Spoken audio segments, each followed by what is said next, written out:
Eunice Zunon mariée en cachette.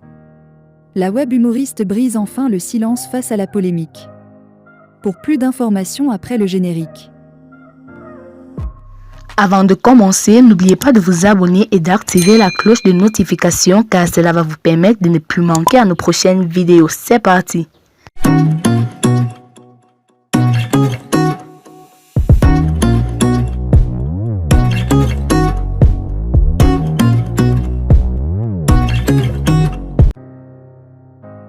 À peine séparée de Ténor, Eunice Zunon se retrouve déjà au cœur d'une polémique de mariage. Alors qu'une grosse rumeur faisant état de ce qu'elle se serait mariée en cachette fait actuellement le chou gras des réseaux sociaux, la web humoriste est enfin sortie de son mutisme pour éclairer l'opinion publique. Quelques heures seulement après le mariage de la chanteuse ivoirienne Roseline Leyo avec son manager, une grosse rumeur liée à Eunice Zunon s'est développée sur la toile. L'ex-fiancé du rappeur camerounais Ténor est soupçonné d'avoir convolé en juste noces en toute discrétion. Tout est parti d'une image sur laquelle on y voit la web humoriste toute souriante dans une robe de mariage alors qu'elle tenait une fleur en main aux côtés d'un homme identifié sous le nom d'Adamès l'élu.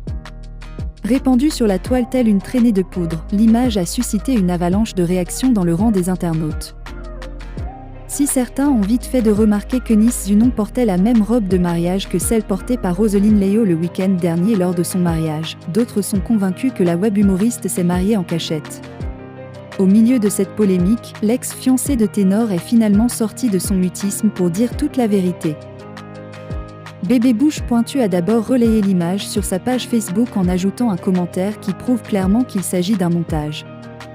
Or vous l'a arrêté, vous avez fait, ma maman m'a appelé pour me demander si je me suis mariée derrière la famille.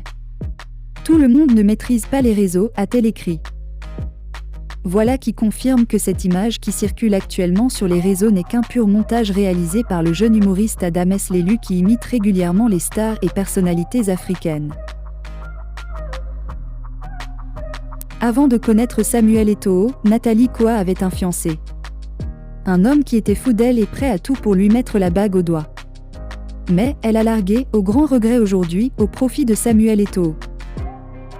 Tout a été raconté par Nathalie Koa elle-même dans Revenge Porn, son livre interdit de publication et de vente au Cameroun à cause des nombreux scandales que contient le livre, aussi bien pour Samuel Eto'o et les personnalités citées dans les scandales sexuels relatés dans le livre. Pourquoi l'histoire de l'homme de la vie de Nathalie Koa ressurgit aujourd'hui ? Suite à une publication de l'influenceuse dans laquelle elle affirme avoir offert une voiture à son enfant pour son anniversaire, les avis de plusieurs internautes ont fusé sur la voiture que lui avait offerte Samuel Eto'o. C'est dans les révélations des personnes ayant lu Revenge Porn que l'homme qui voulait épouser Nathalie Koa, mais cette dernière a refusé, a été cité. Il semble que c'est ce monsieur qui vit en France, qui a acheté le premier à acheter une voiture à Nathalie. Sa première voiture, ce n'était pas avec le neuf. Elle avait un fiancé avant le neuf, un gars qui voulait l'épouser. Il lui avait acheté la voiture et payé ses cours d'auto-école. Moi j'ai lu et relu Revenge Porn, écrit un internaute. C'est vrai. Le gars était prêt jusqu'à il voulait l'épouser pour qu'elle aille vivre avec lui en France. Mais à cause des longs yeux, elle l'a barré. Et c'est même grâce à la grande sœur de ce fiancé qu'elle rencontre le Nbambé. La suite on la connaît, ajoute un autre.